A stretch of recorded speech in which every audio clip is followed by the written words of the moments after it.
E essa questão do voto impresso é só em relação à defesa ao que foi dito, não é a defesa que defende essa ideia. Ótimo, que fique claro. O processo eleitoral brasileiro é auditável, íntegro, perfeitamente seguro, como se comprova amplamente.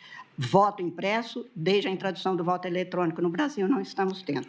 É este o fato. E também, para retificar, em 2020 e 2021, não era o ministro Fachin o presidente do Tribunal Superior Eleitoral, para não se imputar a ele a assinatura do acordo perfeitamente legítimo, realmente. Muito obrigada.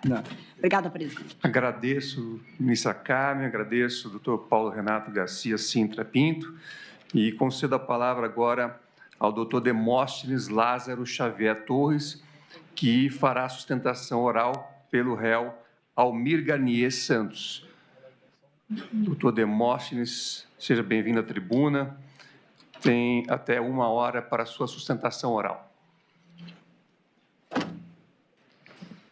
Excelentíssimo senhor presidente da primeira turma do Supremo Tribunal Federal, ministro Cristiano Zanin. Eu tenho verdadeira admiração por Vossa Excelência, porque coincide com a minha aposentadoria no Ministério Público e entrada na advocacia vamos dizer, o auge de Vossa Excelência como advogado. E, quando Vossa Excelência ainda estava advogando, houve um episódio em que Vossa Excelência foi assediado por um grupo de desqualificados. Eu tive a oportunidade, naquele momento, em escrever a seu respeito. A cintilação de Zanin, um dos operadores do direito de maior sucesso nessa República, se reflete nos resultados de seu trabalho. Existem explicações políticas e sociológicas para o retorno de Lula da Silva à presidência. A jurídica tem nome e sobrenome, Cristiano Zanin Martins. Na defesa de seu representado, elaborou teses, excelentíssimo ministro Alexandre de Moraes. Conheço Vossa Excelência há muito tempo, sei da sua dedicação, do seu denodo. Vossa Excelência é primeiro lugar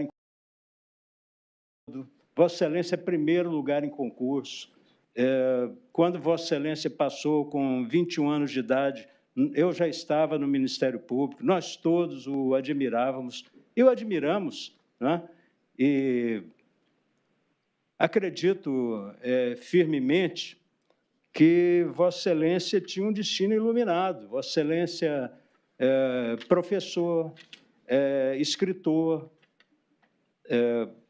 e é uma pessoa dedicada. Outro dia eu dei uma entrevista, eu falava, olha, não brinquem com o ministro Alexandre de Moraes, porque ele conhece o processo.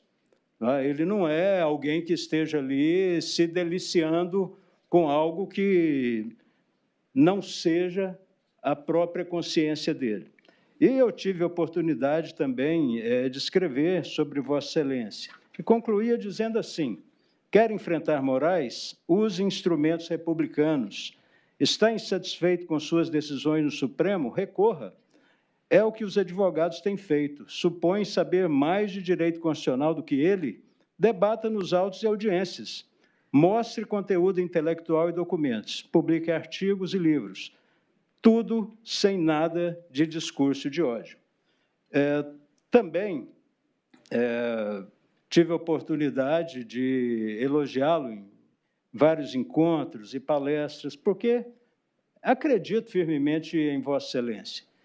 Quando Vossa Excelência esteve no Conselho Nacional de Justiça, acompanhava de perto seu trabalho, quando Vossa Excelência era uma espécie de primeiro-ministro na Prefeitura de São Paulo e que sabia resolver os problemas que eram encaminhados, muitas vezes fui atendido junto com o prefeito Kassab por Vossa Excelência e sei que Vossa Excelência é um homem de resolver problemas, não é um homem de cozinhar o galo, como se diz no interior de Goiás.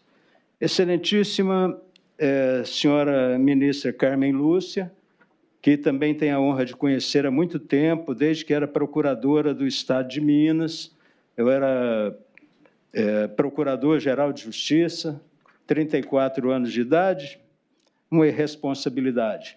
Mas Vossa Excelência teve a oportunidade de dar várias palestras em Goiás e eu sempre a convidando para isso.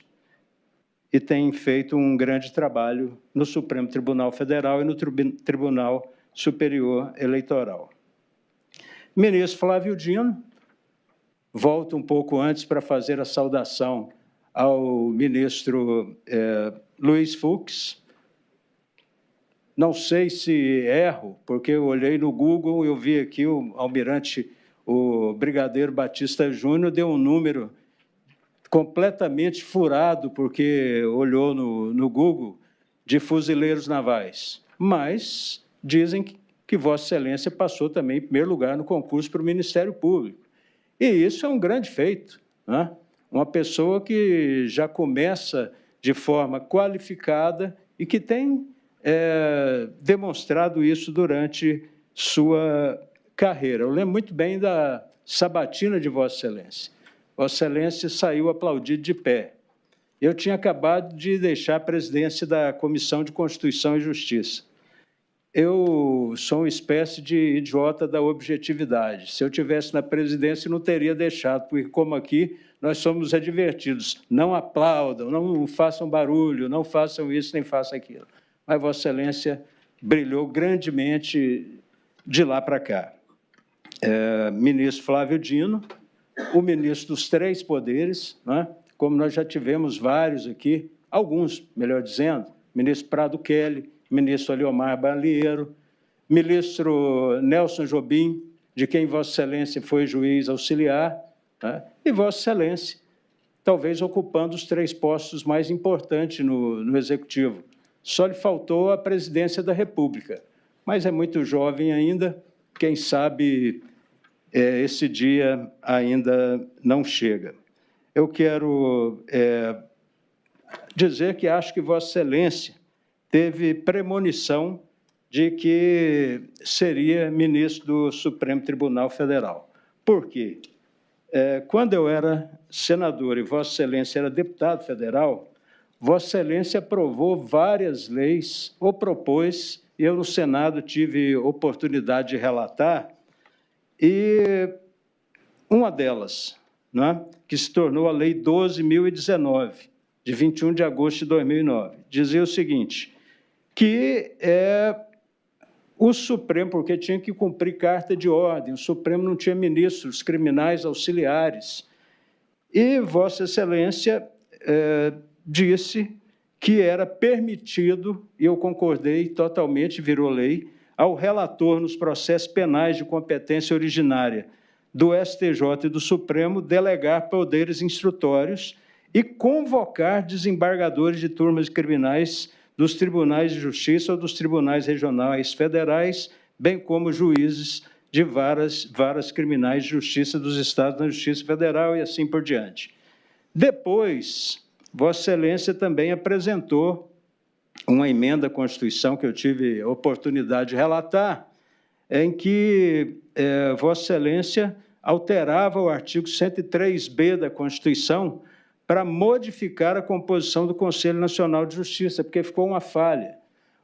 Na composição, qualquer um poderia ser o presidente do Conselho Nacional de Justiça. E não tem cabimento um ministro do Supremo não ser o originário, o presidente que, naturalmente, deve conduzir os trabalhos do Conselho Nacional de Justiça. E um outro que Vossa Excelência fez muito lobby no bom sentido, para aprovação, foi um projeto de lei que virou a Lei 12.562, que é de inspiração do ministro Gilmar Mendes, foi apresentado pelo senador José Jorge, e eu tive a oportunidade de relatar, que regulamenta o inciso 3 do artigo 36 da Constituição para dispor sobre o processo e julgamento de representação interventiva perante o Supremo Tribunal Federal. Então, acho que Vossa Excelência... me permite pois não, Excelência. Pois não. Vossa Excelência citou que eu fui promotor de justiça quando Vossa Excelência também era, né? Sim. e depois eu fiz a carreira da magistratura, Sim. sou juiz de carreira. Sim. Eu passei de carreira pelo Ministério Público porque eu me envolvi mais com a tarefa da judicatura. Achava que o Ministério Público opinava e o juiz decidia. E é verdade. E essa é uma vocação melhor. Sem dúvida. Biografia a gente Tenho que defende. concordar com Vossa A Excelência. biografia a gente tem que defender. Concordo.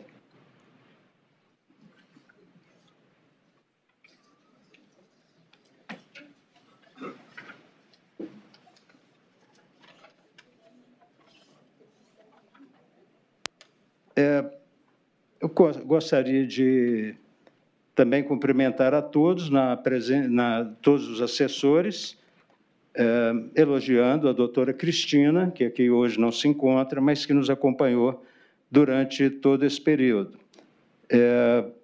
Dos advogados aqui presentes, eu gostaria de saudar o doutor Pedro Paulo, que eu acho que está representando a Ordem dos Advogados, não defendendo algum cliente. Digo isso porque tem um momento na vida da gente que nem o vento bate nas nossas costas, não é?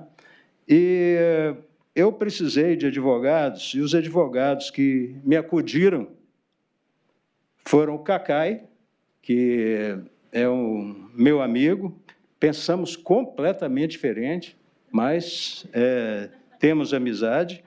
Lênio Streck, que estão dizendo que o ministro Barroso vai se aposentar quase que imediatamente após esse julgamento. Se isso for verdade, o Lênio Streck inteira 70 anos ainda esse ano, ainda dá tempo dele ser ministro. E ele é uma espécie, na minha opinião, né, de um Kelsen, um Canotilho, um Roxin, uma pessoa que nós temos no Brasil que brilha incessantemente. Quero homenagear ao Almirante Garnier, que é réu nesse processo, né? E quando aconteceu o 8 de janeiro, eu escrevi um artigo no dia 11 de janeiro, no Poder 360, falando do absurdo que foi esse atentado contra as dependências do Supremo Tribunal Federal, do Congresso Nacional e da Presidência da República. E eu, então, tinha uma decisão firme, não pegar nenhum cliente a respeito do 8 de janeiro. Mas a decisão firme do advogado é sempre abalada por alguma coisa, né? E acontece que eu tenho um amigo, juiz, Tribunal de Justiça de Goiás, que um sobrinho dele estava envolvido e preso no 8 de janeiro. Depois, um irmão da chefe de perícia de quando eu fui secretário de Segurança Pública e Justiça. E aí as coisas foram evoluindo nessa direção. Um bispo me ligou pedindo para defender o que se chamava da a musa do golpe, que nós acabamos fazendo um acordo de não persecução penal. E um dia bateu nas minhas portas o Almirante Garnier. E eu fiquei com pena dele. Por quê? É uma pessoa que vai inteirar agora 65 anos de idade, não tem recurso para pagar advogado, fez alguma coisa, disse, olha, nós não podemos fazer sem cobrar. E ele não teve dinheiro para pagar. A mãe dele vai fazer 93 anos, tem Alzheimer, ele alugou uma casa na Penha, né, para que ela pudesse morar, Penha, no Rio de Janeiro, e vive Brasília, Penha, e é uma figura que eu considero muito importante na minha vida. Uma outra pessoa, o seguinte, é possível gostar do ministro Alexandre de Moraes e, ao mesmo tempo, gostar do ex-presidente Bolsonaro? Sim, sou eu, né? Essa pessoa. E explico por quê. Um dia eu já estava fora da política e estava no aeroporto de Brasília. E meus ex-colegas passavam por mim e tal. De repente, passou o Bolsonaro com a mochilinha parecendo um soldadinho de chumbo, né? E falei para minha mulher, olha, até o Bolsonaro está me evitando. E aí ele parou lá naquele lugar que passa o raio-x e tal, olhou, me viu, voltou também correndo e me deu um abraço e falou, senador, para mim não aconteceu nada. Então, se o Bolsonaro precisar de eu levar cigarro para ele em qualquer lugar, conte comigo, né? Ele é uma pessoa que eu gosto. Então, talvez seja a única pessoa no Brasil que gosta do ministro Alexandre de Moraes e gosta do ex-presidente Jair Bolsonaro. Quando eu assumi o Senado, em 2003, eu tinha vontade de conhecer o presidente Antônio Carlos Magalhães, era presidente da Casa, e também o ex-senador e ex-ministro Jarbas Passarinho. E falei com Antônio Carlos Magalhães, falei com Jarbas Passarinho. E com o Jarbas Passarinho, ele ficou impressionado, porque naquela época a gente estudava, né? Então sabia bem sobre a vida dele. Sabia que ele tinha nascido em 1920, sabia que em 1943 ele, encarregado pela Academia Brasileira de Letras, né? E depois pelo presidente Getúlio Vargas, acabou assinando o formulário ortográfico, que é, obviamente, 1943, e que tinha muita coisa que foi modificada na nossa língua. Por exemplo, Piauí. Como é que se escrevia Piauí? Com H e Y. Então, foi uma reforma importante. E muita gente não sabia por que ele foi depois escolhido ministro da Educação. Então, ele tinha feito muita coisa, era um defensor dos indígenas, e conversamos muito tempo. De repente, eu falei, estou indo embora, foi uma honra falar com o senhor. Ele me disse, mas você não vai falar sobre a frase? Eu disse, que frase? Aquela do AI-5, que eu estava lá e disse, mais ou menos assim, as favas com os escrúpulos de consciência, uma coisa mais ou menos desse jeito. Falei, mas essa frase é muito batida, ela é muito conhecida, não é? E ficou essa coisa marcada em mim. Eu acho que nossos parlamentares, eu lamento profundamente que nós estejamos julgando essa causa, ou esse caso, dentro desse sentido todo de comoção, né? E acho que, por exemplo, o ministro Alexandre de Moraes, uma vez perguntado, falou, eu julgo de acordo com o que está na lei. Se as penas são altas, eu julgo de acordo com essas penas. Então, pode parecer injustiça que eu faço assim. Eu imaginei, inclusive, que o ministro dava uma dica para os parlamentares, né? Se houvesse abolício crimes, se houvesse diminuição das penas, se houvesse integração dos crimes, isso poderia ser muito mais fácil do que levar o Supremo Tribunal Federal a fazer essa interpretação, porque isso, às vezes, carrega o ministro, né? E ele, imagino, né, que se tivesse os parlamentares ouvidos, mas os parlamentares, pelo que eu vejo, eles ficam muito preocupados em fazer selfie, tirar fotografia, mandar para não sei quem, e não prestam atenção no julgamento, querem só meter o pau, né? E o que não implica, eu, por exemplo, não tenho concordância com muita coisa, né? Mas eu acho que nós poderíamos ter uma solução legalista e pacificada. Eu quero também cumprimentar ao doutor Paulo Vasconcelos Jacobina. Eu estava preparado para fazer uma homenagem ao nosso querido Paulo Gonet, que inclusive acabou de ser reconduzido, mas Vossa Excelência, que também foi outro primeiro lugar em concurso, mas Vossa Excelência leve os abraços é a ele. Entrando propriamente na defesa, num primeiro momento, eu alego que o Procurador-Geral da República feriu o princípio da congruência. Por quê? Nas alegações finais, ele aponta 2 novos fatos que não existem na denúncia. E o Supremo Tribunal Federal, o artigo 384 do Código de Processo Penal, diz claramente que não é possível que o réu se defenda de algo que não lhe foi imputado. E traz, então, o Procurador-Geral 2 novas imputações. Primeiro, o desfile da Marinha ocorrido em 10 de agosto de 2021, na Praça dos Três Poderes, que foi interpretado por ele como ato simbólico de apoio ao suposto intento golpista. E depois, a ausência de Almir Garnier na cerimônia de passagem de comando da Marinha em 2023. Hoje, o doutor Paulo Gonet abandonou essa linha.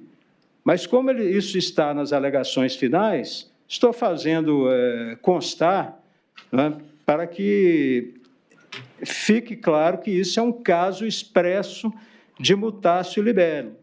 Ou seja, se tiver que imputar 2 outros fatos, tem que fazer o aditamento à denúncia. Ou, se não, o Supremo Tribunal Federal tem que pedir para desconsiderar no julgamento esses 2 fatos, que são fatos novos. Segundo, a colaboração premiada de Mauro Cid. A proposta do Procurador-Geral da República, ela é injurídica, ela não existe. E carreará inúmeros problemas para o Supremo Tribunal Federal, caso ela seja aceita, por um motivo muito simples. Hoje, ou se homologa e aceita a delação, e a delação foi homologada, ou ela é rescindida. Então, veja só, nós não estamos pedindo aqui a nulidade da delação, nós estamos pedindo a rescisão da delação. Agora, os senhores imaginem o seguinte: foi qualificado o senhor Mauro Cid com vários epítetos desairosos, entre eles, omisso, adotante de narrativa seletiva, portador de comportamento ambíguo, contraditório, resistente ao cumprimento das obrigações pactuadas, seu comportamento provocou prejuízos relevantes ao interesse público e faltou com a lealdade ao longo do procedimento. E que esses vícios comprometem a credibilidade integral dos seus relatos. Quem disse isso? Paulo Gonet. Não fui eu. Então, eu pergunto a vossas excelências, é possível convalidar essa delação? Ou ela tem que ser rescindida?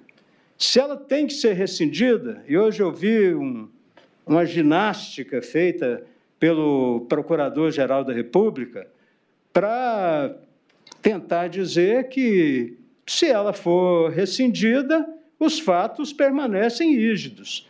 Permanecem rígidos para quem? Só se for para acusação. Então, os senhores vão ter que decidir isso, porque a proposta feita por ele é de mitigação do acordo. Então, em vez de se cumprir tudo aquilo que estava pactuado, né? Então, e o que é que estava pactuado? Né? A concessão de perdão judicial, a concessão de redução da pena no valor máximo e que haveria uma conversão automática de pena privativa de liberdade em restritiva de direito. E o Procurador-Geral da República pleiteia agora justamente o contrário, que lhe seja reduzida a pena em apenas 1/3, que não se converta a pena automaticamente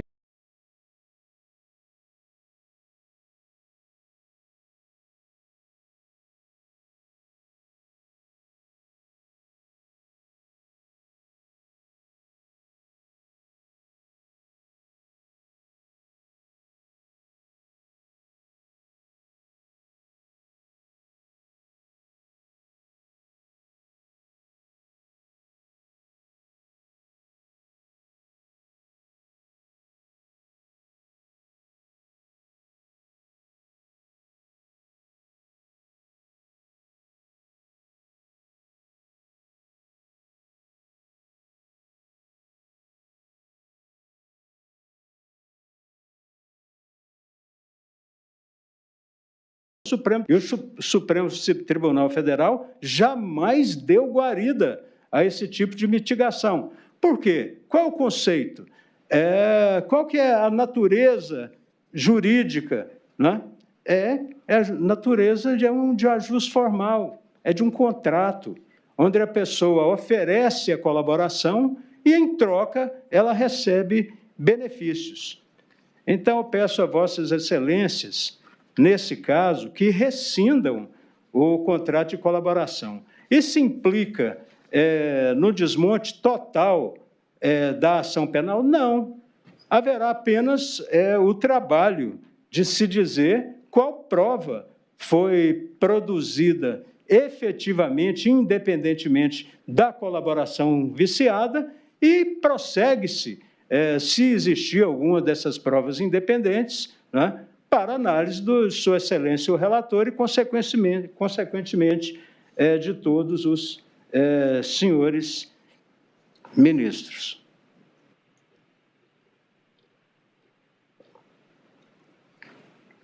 Peço desculpas porque, como o ministro Zanin marcou para o dia 2, e a pedido do ministro Alexandre de Moraes, eu estava fora do Brasil, tive que vir correndo, e quando chega-se aqui em Brasília, você imediatamente já pega alguma coisa, né? No meu caso, é uma faringite com tosse de cachorro, que eu não sei como é que chama, talvez seja faringite mesmo, né? E coisas semelhantes, né? Espirro, e a voz, vou perdendo a voz. Por isso até que estou falando num tom abaixo do meu natural. Ausência de nexo causal. É preciso que haja o nexo causal individualizado. Não pode acontecer de se ter uma narrativa globalizante. Todo o processo tem que ter uma individualização. Embora o crime seja multitudinário, né, no caso daqueles que supostamente fazem parte desse núcleo, tem que se deixar claro exatamente o que foi que eles fizeram.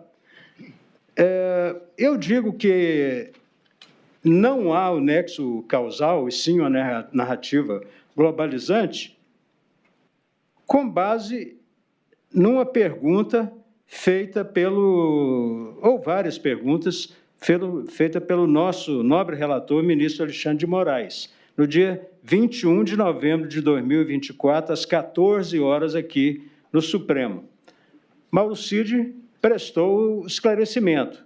Pergunta ao ministro Alexandre de Moraes: o senhor disse há pouco tempo que, em relação à reunião do dia 7 de dezembro, que era uma reunião de expectativa das Forças Armadas, porque as forças ficaram sabendo da reunião, tudo. Eu queria saber o seguinte: as forças, o senhor, as pessoas do governo, sabiam do dia 8?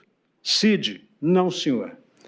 Ministro Alexandre de Moraes: eu não digo nem das consequências do dia 8, mas sabiam de que algo ia acontecer no dia 8? Não, senhor ministro. O dia 8 foi uma surpresa para todo mundo. Os militares estavam de férias. Inclusive, tem uma mensagem minha trocada com a minha esposa, que está no inquérito, que está aquela confusão toda, prendendo as pessoas. E aí, os presidentes dos países apoiando o presidente Lula, rechaçando o que aconteceu. E aí eu falo para ela: imagine se o presidente tivesse assinado alguma coisa, o caos que ia ser. Então, ninguém nem sabia o que estava acontecendo, o que estava.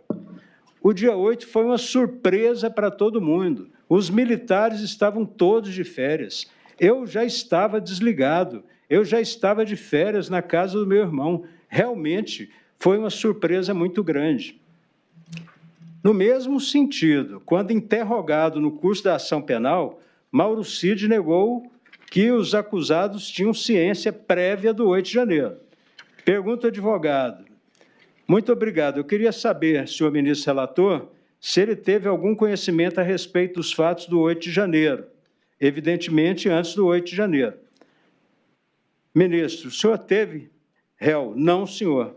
Ministro Alexandre de Moraes: em relação à organização, advogado, aos atos de violência de 8 de janeiro aqui no Supremo, se ele soube de alguma coisa do movimento do 8 de janeiro. Senhor ministro Alexandre de Moraes, o movimento que resultou no 8 de janeiro, advogado, que resultou no 8 de janeiro do próprio fato que iria acontecer. Ele teve informação antecipada? Ministro Alexandre de Moraes, o senhor teve alguma informação? Colaborador, não, senhor. Advogado, no Palácio da Alvorada, ele ouviu algo? O presidente tinha alguma informação a respeito disso? Ele ouviu algum comentário? Ele ouviu algum plano de incentivo ao ato de 8 de janeiro? Ministro Alexandre de Moraes, por favor, réu, não, senhor. Nenhum dos réus tinha conhecimento do dia 8 de janeiro. Então, não pode, obviamente, haver uma conexão do que aconteceu antes com o que aconteceu depois. As provas citadas pelo Procurador-Geral da República, na denúncia e nas alegações finais, ele atribui a cerca de 10 acusados específicos a prática desses atos, especialmente o de organização criminosa. E a acusação ampliou isso nas alegações finais para 31 acusados. A relação causal descrita pela Procuradoria-Geral da República em 3 blocos. Primeiro, uma sequência concatenada de atos múltiplos ao longo do tempo, em conjunto, configuraria um crime. Isso é a maior falsidade que possa existir, e explico daqui a pouco.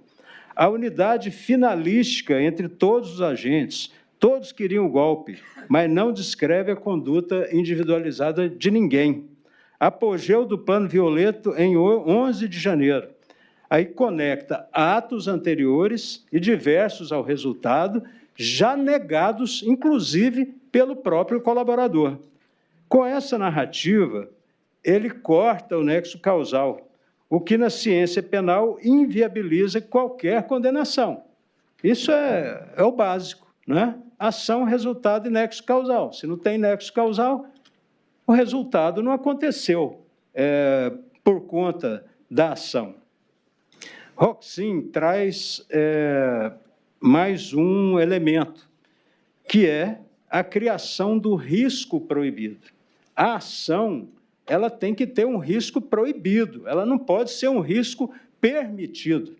É um risco que a pessoa vai correr para produzir algo que vai se transformar em crime. E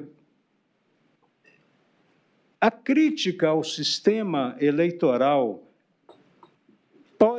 pode causar o 8 de janeiro? A liberdade de expressão,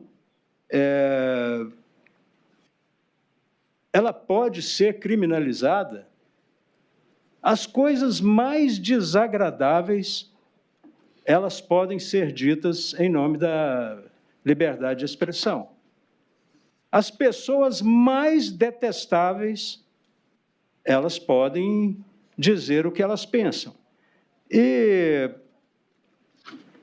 o Procurador-Geral da República, ele, para justificar esse golpe, ele usa documentos apreendidos que supostamente revelam que a organização criminosa planejou a propagação coordenada de ataques ao sistema eletrônico de votação. Foi fixada por escrita a diretriz de repetição contínua da narrativa de vulnerabilidade das urnas eletrônicas como forma de deflagrar movimentos de rebeldia contra os resultados desfavoráveis ao grupo. Eu queria até pedir depois ao nosso presidente, isso aqui eu anotei, porque o senhor Procurador-Geral da República disse que no dia 5 de julho de 2021, o almirante Garnier estava na reunião famosa, e ele não estava. Quem estava lá representando a Marinha era o contra-almirante Marcelo Francisco Campos. Então, se eventualmente o representante do Procurador-Geral da República pudesse retificar essa informação, seria muito útil para a defesa e para todos os senhores ministros que vão julgar o caso. Live realizada no dia 29 de julho de 2021, que seria o marco simbólico das ações de estímulo social.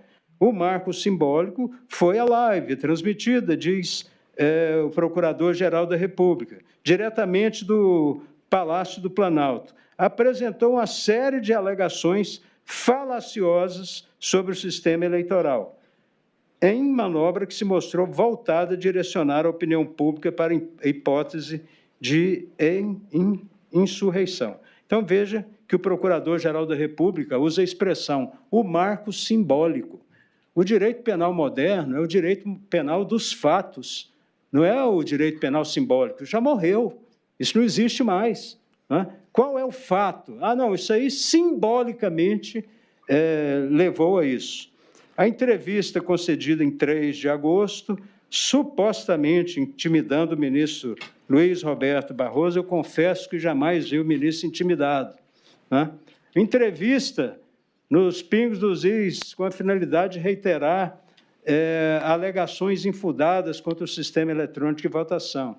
E por aí vai. Né?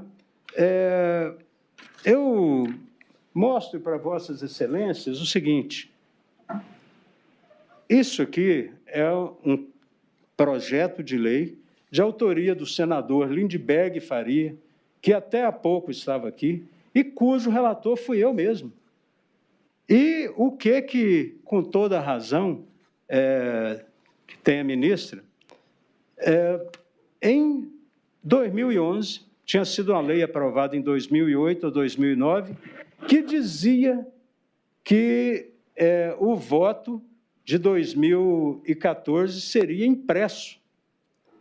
Então, eu dei o parecer dizendo, foi em 2009 que foi criado isso na chamada mini-reforma eleitoral, dizendo, primeiro, que eu achava que era inconstitucional, porque era possível identificar o voto. E, segundo, em 2002, foi feita uma experiência com votos impressos, né? E isso deu com os burros na água. Ficava ali nas impressoras, ninguém pegou o voto, atrasou a votação, foi um fiasco. Tanto é que a eleição de 2004, que também teria o voto impresso, em 2003, isso foi revogado.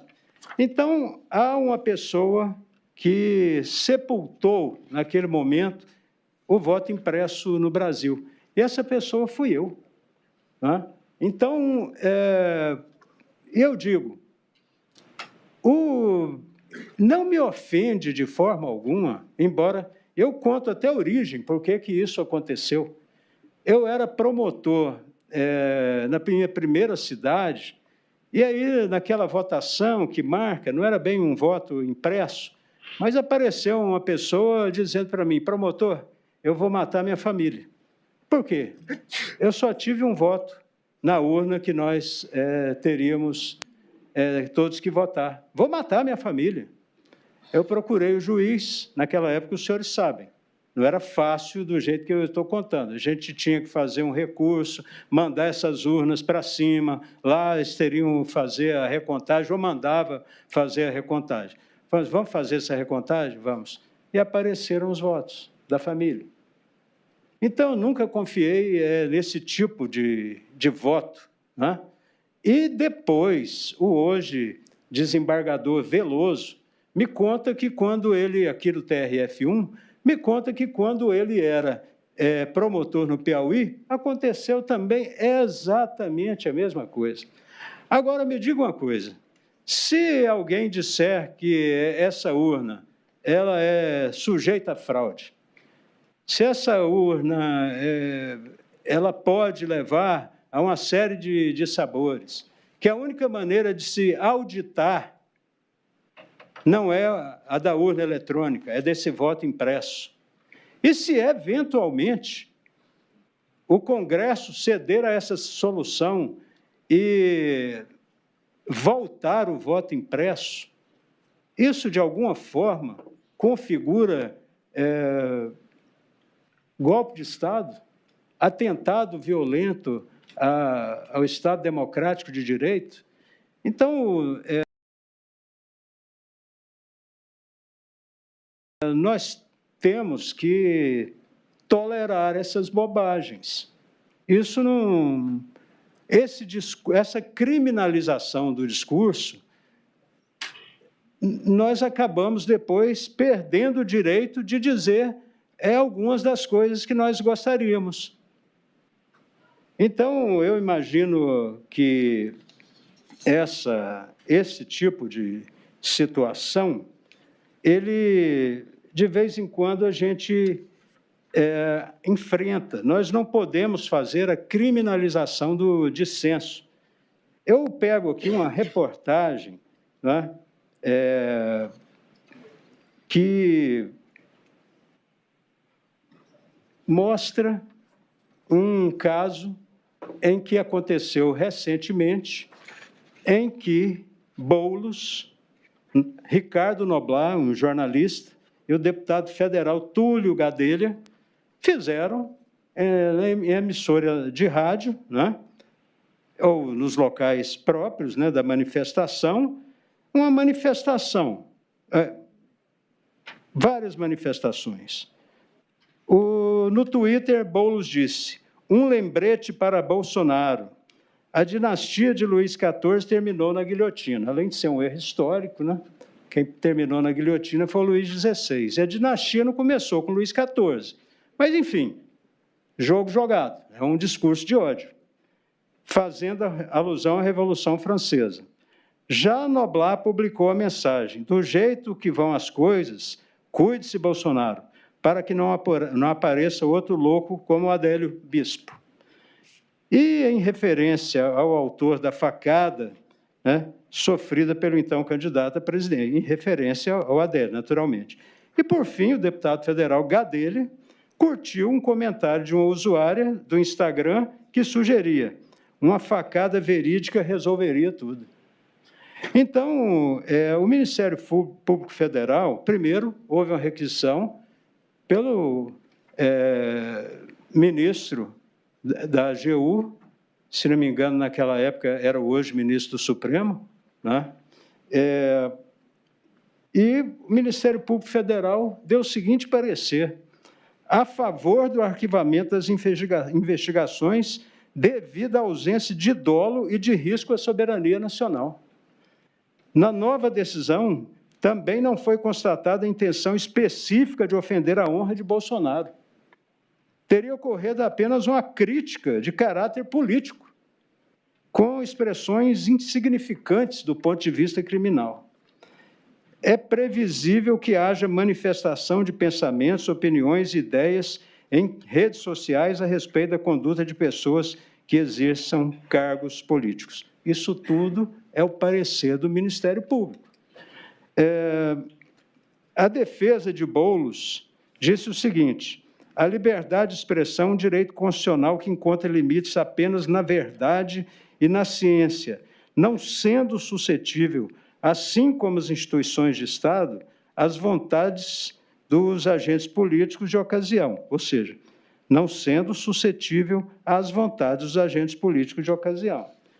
Então, nós não podemos ficar aplicando duas regras. A regra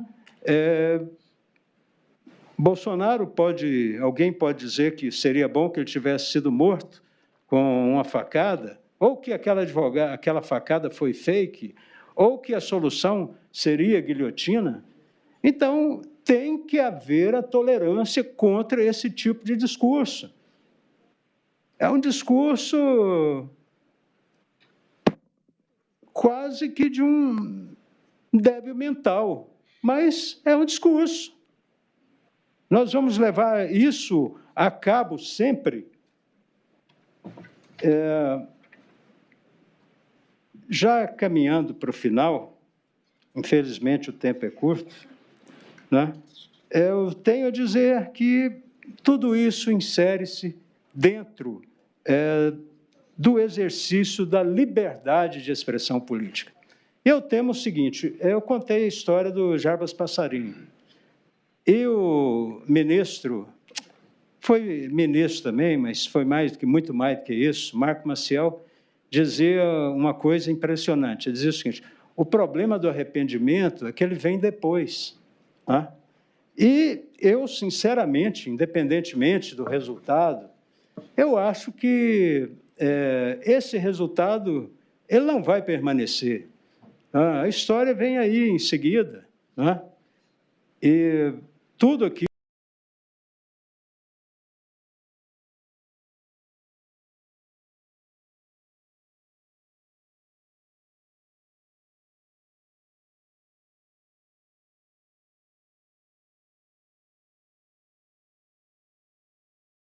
que nós estamos dizendo agora, passar por um crivo, por uma revisão.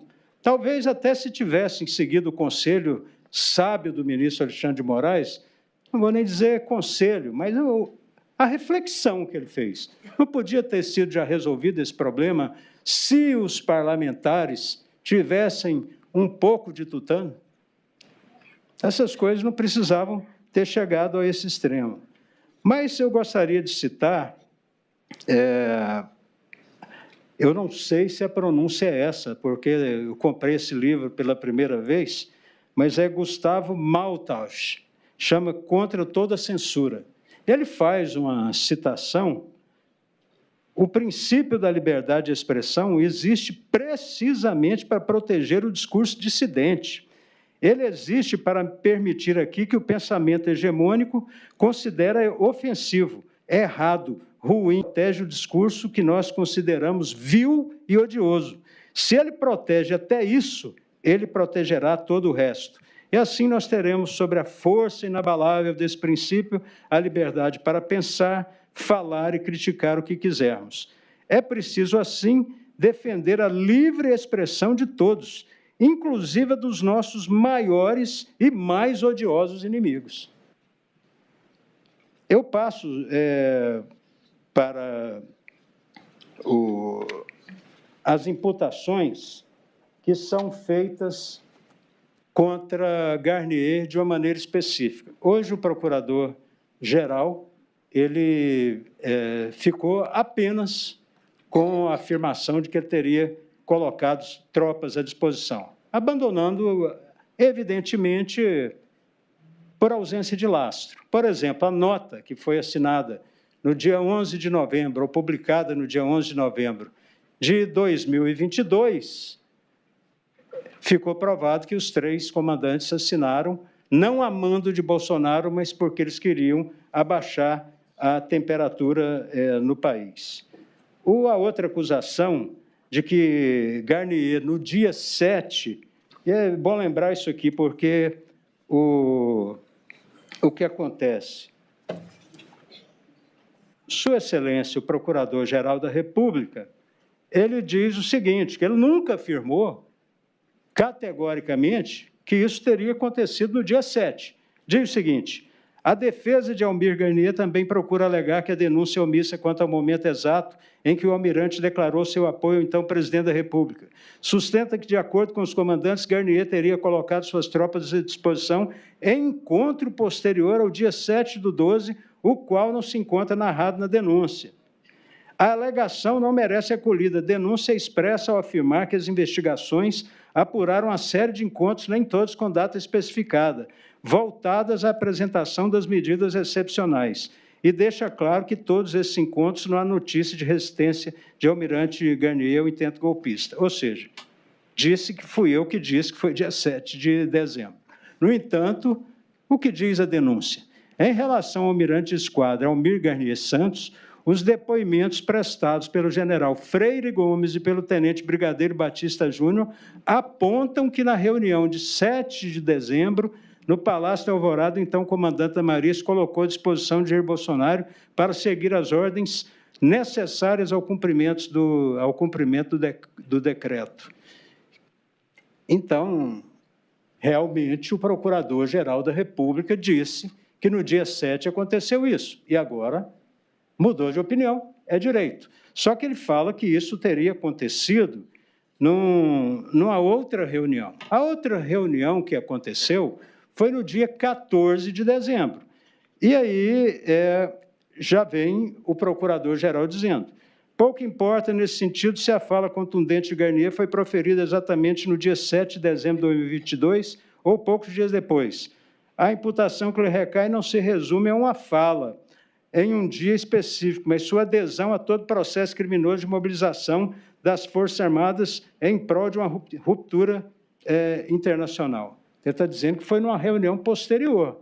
Só que acontece o seguinte, Batista Júnior, eu perguntei a ele, o senhor voltou, estava em Pirassununga, o senhor só voltou a Brasília no dia 12 de dezembro? Perfeito. Já Freire Gomes, o senhor foi avisado do problema com sua mãe no dia 7 ou 8? No dia 7, durante a reunião. E o senhor viajou no dia 8? Dia 8, porque só consegui passagem no dia 8. E o senhor retornou quando, general? Dia 13.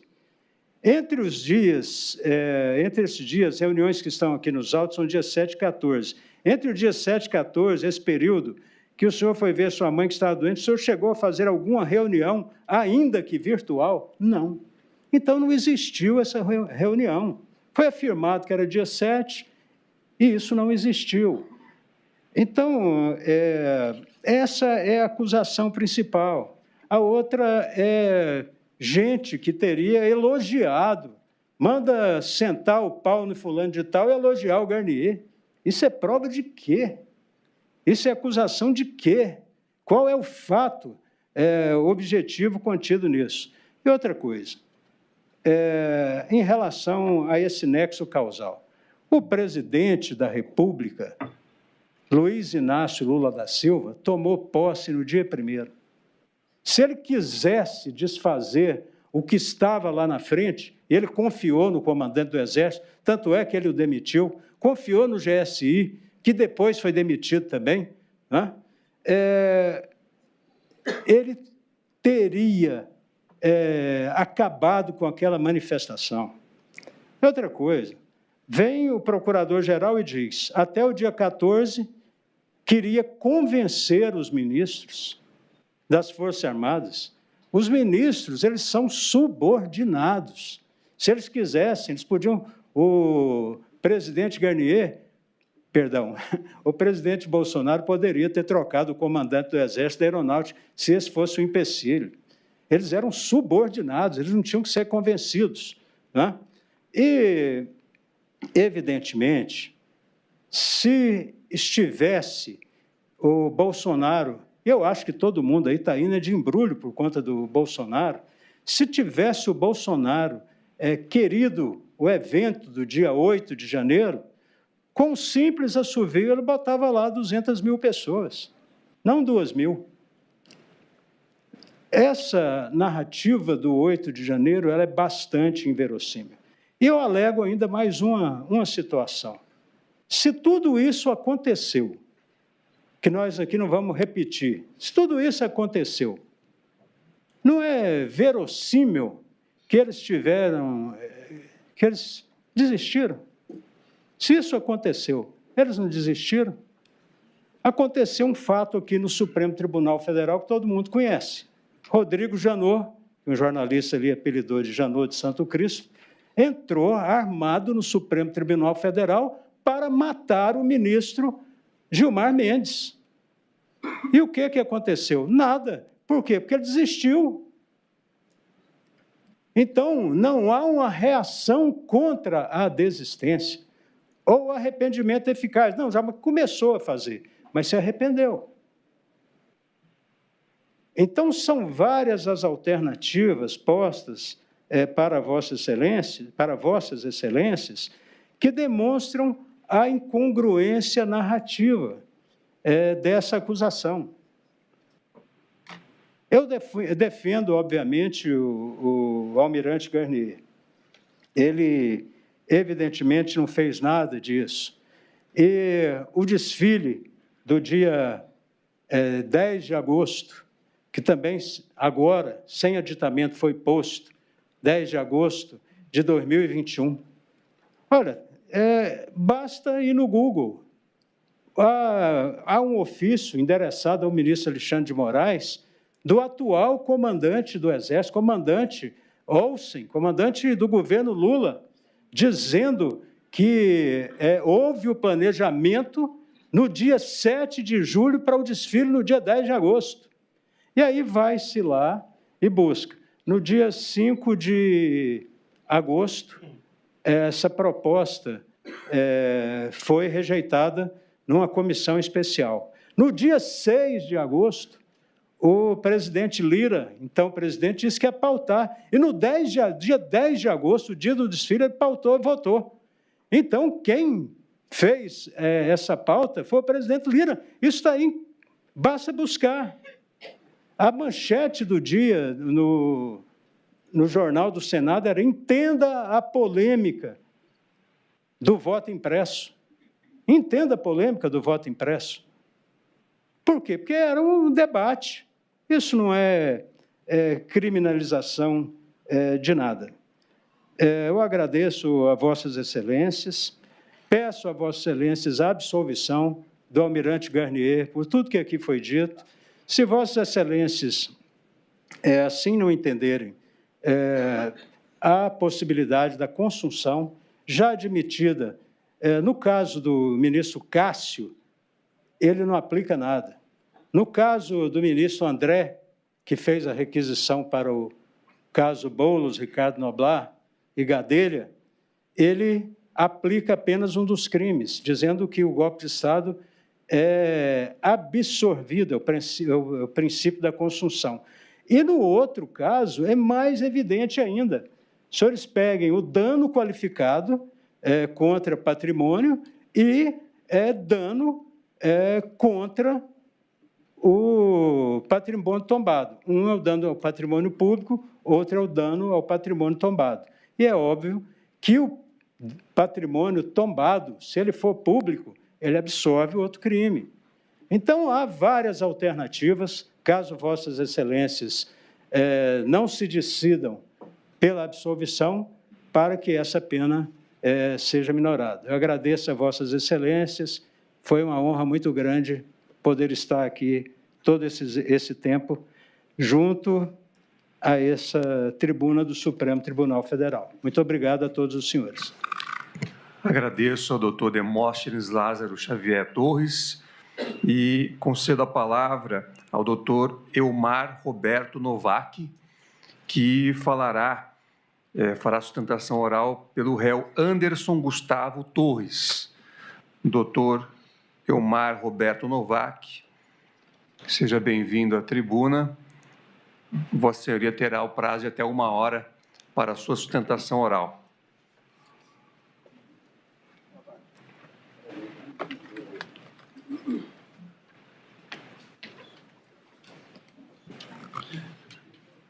Bom, eu cumprimento Sua Excelência, senhor ministro Zanin, presidente desta turma. Cumprimento o senhor ministro Alexandre de Moraes, relator deste caso. Cumprimento a senhora ministra Carmen Lúcia, em nome de quem cumprimento todas as mulheres que acompanham esse julgamento. Cumprimento o senhor ministro Flávio Dino, em nome de quem cumprimento os servidores desta casa. Cumprimento o senhor ministro Fux.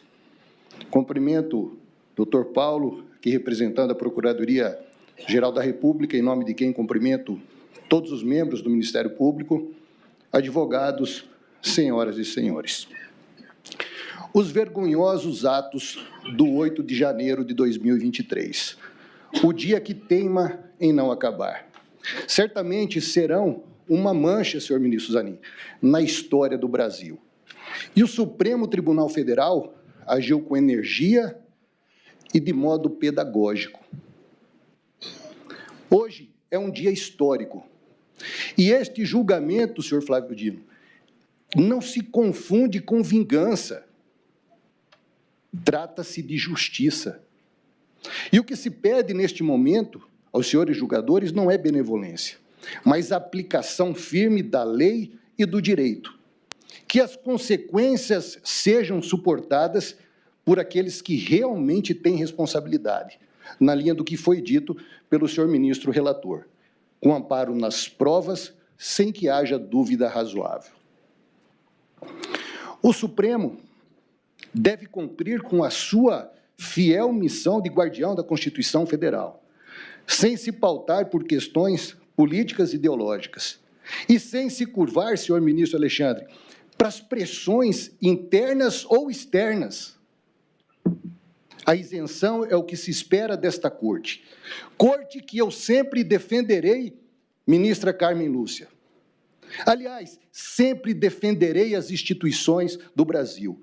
Não há democracia sem instituições fortes e independentes. Portanto, defender a autonomia e defender a solidez das instituições é defender o próprio Estado democrático de direito. Isso não quer dizer, senhor ministro Flávio Dino, que as instituições ou seus membros estejam imunes às críticas, até porque são as críticas que permitem o amadurecimento institucional e o aperfeiçoamento do sistema que nós escolhemos. Por óbvio que essas críticas precisam estar limitadas dentro de princípios éticos e legais. E eu aproveito essa oportunidade, doutor Paulo, que aqui representa o doutor Paulo Gonet, transmita a ele os nossos cumprimentos pela recondução, para dizer do meu respeito pelo Ministério Público Federal. Mas eu ouso dizer que, em relação a Anderson Torres, toda a tese acusatória é um ponto fora da curva. A defesa de Anderson Torres sempre agiu com lealdade e com transparência. E, desde o princípio, senhor ministro Zanin, se colocou à disposição dos órgãos de persecução penal em busca da verdade.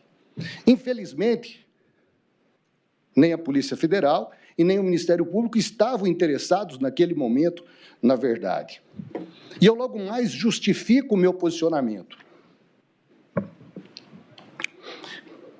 Eu gostaria aqui de destacar que toda a narrativa do Ministério Público Federal em relação a Anderson Torres parte da premissa, senhor ministro Fux, que Anderson Torres teria conspirado, teria participado de uma macabra trama golpista e deliberadamente se ausentado do Distrito Federal. No entanto, isto não caminha com a verdade. Eu peço vênia aqui para citar, neste primeiro momento, apenas a título exemplificativo, duas inverdades flagrantes aduzidas pelo Ministério Público Federal nas suas alegações finais. A mais grave delas trata-se da viagem do ex-ministro da Justiça para os Estados Unidos com sua família no dia 6 de janeiro. Estranhamente, o Ministério Público, nas suas alegações finais, traz, na página 368, que Anderson Torres forjou provas no processo, qual seja o bilhete das passagens aéreas da sua viagem com a família para os Estados Unidos. É uma acusação gravíssima. Agora, veja só, essas passagens foram juntadas no processo em janeiro de 2023. O Ministério Público passa todo esse tempo sem fazer um questionamento sequer. E, na sua última manifestação formal, traz ainda uma ameaça de abrir novo procedimento investigatório para apurar a possível fraude. No dia 15 de julho, senhor ministro Flávio Dino, seu antecessor passou por um verdadeiro calvário, um verdadeiro linchamento moral. A mídia nacional, senhor ministro Alexandre, tratava um delegado da Polícia Federal de carreira como alguém que tivesse forjado provas no processo, como um mentiroso. A defesa foi, então, atrás, imediatamente, do réu para que ele pudesse justificar. E ele foi, então, atrás da agência de viagens que emitiu os bilhetes de passagem. Eu agradeço, ministro Alexandre, o senhor ter dado a oportunidade de nós expormos alguns slides. E o primeiro deles, vamos ver aqui. Opa, volta. Aqui, esse é um e-mail da agência de turismo, dando conta da reserva em novembro, 18 de novembro de 2022. Não se trata de um documento fajuto feito por algum escritório de agência de viagem. Trata-se de um e-mail oficial da Gol, que a agência conseguiu e que trouxe, então, o bilhete de passagens. Note a data de emissão da passagem, 21 de novembro de 2022. E por que isso é relevante? Porque nesta data sequer havia qualquer cogitação em relação aos atos do 8 de janeiro. Para reforçar o seu equivocado ponto de vista, o Ministério Público Federal traz uma segunda inverdade, senhor ministro Fux. E eu peço vênia para ler um trecho da denúncia. Abre aspas. Especificamente sobre a viagem ao exterior de Anderson Torres, em 6 de janeiro de 2023, às vésperas da deflagração dos atos violentos, sem o conhecimento do governador do Distrito Federal, considerações mais detidas merecem ser suscitadas. Foi dito, então, que o governador sequer tinha conhecimento para provar a maliciosa e deliberada ausência do ex-secretário de Segurança Pública do DF, naquela data. Pois bem, eu soube agora que nós tivemos um problema técnico no vídeo, o senhor ministro Alexandre havia autorizado, mas eu peço vênia aqui apenas para mostrar o áudio. O secretário Anderson Torres, nesse telefonema, no sábado pela manhã, ele havia um doutor. Pois não, ministro Alexandre. Presidente, quando o doutor Novak pediu autorização para usar os slides, nós pedimos e conversei com os colegas da turma, todos os colegas, para remeter anteriormente para verificar se estava nos autos, o que estava, e autorizamos. Não veio no pedido esse material. Então, esse material não está autorizado, doutor, desculpe. Não, tá ok. Desculpa, ministro. Esse material está no EDOC 1692. O senhor permite eu fazer uma leitura rápida do que diz o governador Ibanez? Isso está no documento. Não, a leitura não há problema. Ok. O material não foi conferido pelo nosso setor técnico se corresponde exatamente ao que está no processo. Não, ok. É que eu só soube agora, pouco antes da apresentação, que teve esse problema técnico. Mas foi perguntado, isso está lá, EDOC 1692. Foi perguntado, então, ao governador Ibanez no seu depoimento, no inquérito civil público, na Procuradoria-Geral da República. O senhor ficou sabendo do afastamento do secretário Anderson Torres nesse telefonema, no sábado pela manhã? Foi respondido. Ele havia me comunicado de uma primeira reunião que nós tivemos, quando eu convidei ele para ser secretário, que ele tinha uma viagem com a família. Ele não me relatou nessa data o dia certo da viagem. Ele falou que tinha uma viagem e eu falei, olha, não tem problema nenhum, você deixa as coisas alinhadas na secretaria, isso você pode fazer sua viagem, para mim não tem problema nenhum. E ele não relatou, naquela hora, a data da viagem. E também o destino? Não. O destino ele falou que era para os Estados Unidos. Ele disse que era uma viagem para Orlando, que estava planejado anteriormente e que ele já iria viajar para lá, que ele já tinha comprado as passagens no mês de novembro ou alguma coisa nesse sentido. Portanto, fica claro que as inverdades foram, neste momento, desmascaradas. E nós ficamos refletindo por que será que haveria o Ministério Público de aduzir inverdades numa peça, numa situação que é fácil de provar, como nós fizemos neste momento. E a conclusão inarredável é que o objetivo era confundir a opinião pública, e isso eles conseguiram com relativo sucesso. Em julho, ele teve que justificar para o Brasil que ele não era mentiroso. E muita gente ficou em dúvida se realmente os bilhetes eram verdadeiros. O segundo era uma tentativa deliberada de tirar o foco de atenção das provas do processo, porque as provas são favoráveis a Anderson Torres. E mais, uma tentativa de levar os julgadores a erro. Porque o Ministério Público tinha consciência que toda a sua tese acusatória ela se baseava numa ausência deliberada, uma espécie de fuga para os Estados Unidos. E nós conseguimos comprovar que, na verdade, era uma viagem de férias programada com muita antecedência com a família, cujas passagens foram emitidos numa data onde sequer havia qualquer cogitação em relação aos atos do 8 de janeiro. Portanto, a peça acusatória vem recheada de ilações e afirmações sem provas. E o que mais, ministro Fux? Obrigou a defesa a produzir prova negativa de autoria, a famigerada prova diabólica. E a defesa conseguiu com relativo sucesso. O meu time esquadrinhou, senhor ministro Alexandre, todos os processos correlatos a esse, não se limitou a observar apenas esse inquérito, mas todos aqueles que estavam rodando em volta e que tinham relação. Eu só vou fazer aqui uma observação, e mais tarde eu volto nisso.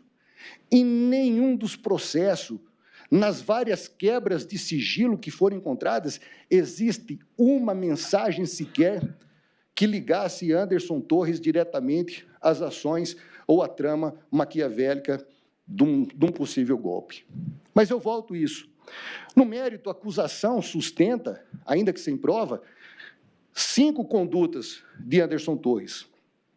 A participação em uma live, uma reunião ministerial, o suposto uso indevido da Polícia Rodoviária Federal, um assessoramento ao ex-presidente da República, um assessoramento jurídico. Permite Só uma questão de fato? Sim. É o presidente. O senhor me permite, presidente? Pois não. É só uma pergunta mesmo para o advogado. Pois não. O senhor conhece o comunicado da Gol de que este código que o Anderson Torres apresentou não correspondia a uma reserva na Gol, né?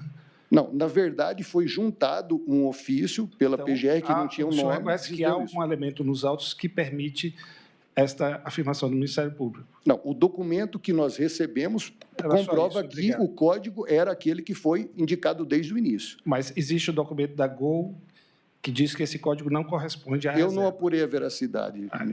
Tá? Obrigado. É que imediatamente nós fomos atrás para que viesse um documento oficial da empresa e foi juntado um e-mail oficial da companhia. Bom, mas voltando a esses pontos aqui, em relação à live, ficou comprovado durante a instrução, senhor ministro Zanin, que o ex-ministro da Justiça, Anderson Torres, foi convocado para uma live pelo presidente da República. Desconfortável com o tema, porque não conhecia bem do assunto, pediu à sua assessoria que trouxesse o embasamento técnico.